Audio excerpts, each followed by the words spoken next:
This is your LMAX exchange technical update for Friday, December 29th, 2017.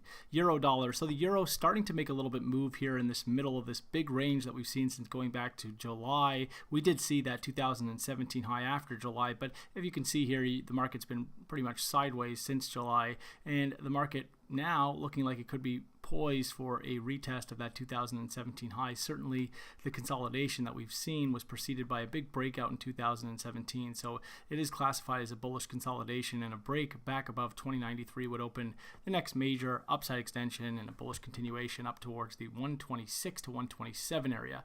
Any setback should be very well supported, and ultimately only back below 115.55, where that November base is, would compromise the constructive outlook for the euro.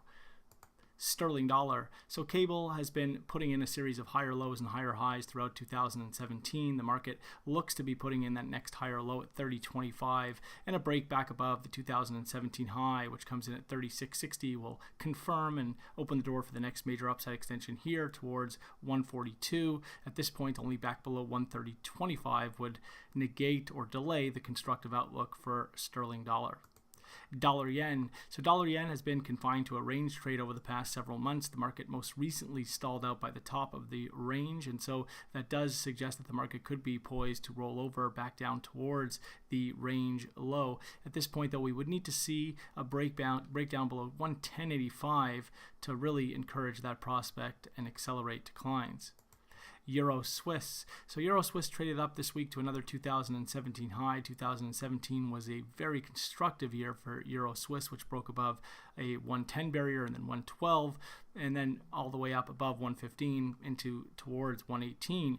The market now looking like it could be poised for an extension and a return towards a major psychological barrier that had been supporting this market for so long at 120. Any setbacks here should be well supported ahead of the ideally 114 handle, but only back below 112.60 now would compromise this outlook. Aussie dollar. So a nice recovery for Aussie over the past several days. The market could be looking to extend that run up towards next key resistance at 79. Any setbacks now on a short-term basis should be supported, but overall still looking a little bit like it could be toppy, and we could see the market put in some form of a lower top or stall out in favor of another big decline over the coming days. But right now, the recovery out from the lows that we had seen back in November is looking healthy and could still be poised for additional upside. Dollar CAD. So dollar CAD has broken down below what had been a bit of a consolidation, though the market could still find some very strong support ahead of 124 and could still extend this recovery that it looks like could be back above the 130 handle and up towards the 135 area. Overall, the market had been very strong in 2017. The Canadian dollar, that is dollar CAD, breaking down and collapsing off of 2017 highs all the way up around 140. But again, market looking like it could be putting in a longer term base now or some form of a base.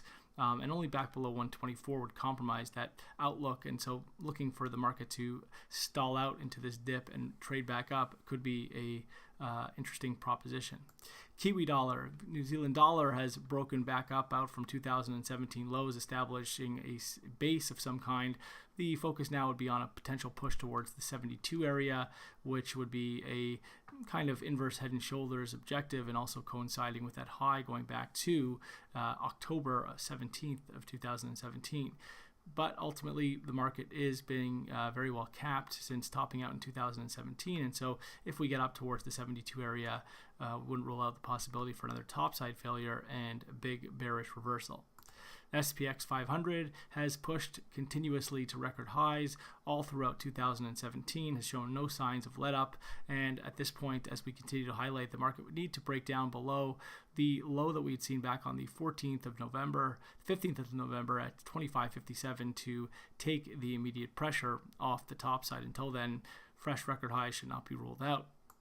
Gold. So gold, a market that has been exceptionally well supported on dips over the past several months, most recently being supported in the 1230s on the dip in that we'd seen earlier in the month of December, all the way down towards the 1235 area, but has been supported yet again and could be poised for a fresh upside extension back above the 2017 high around 1357, and then through what we believe to be critical resistance at 1375. The 2016 peak, a break above there would mean a more significant bullish structural shift in gold.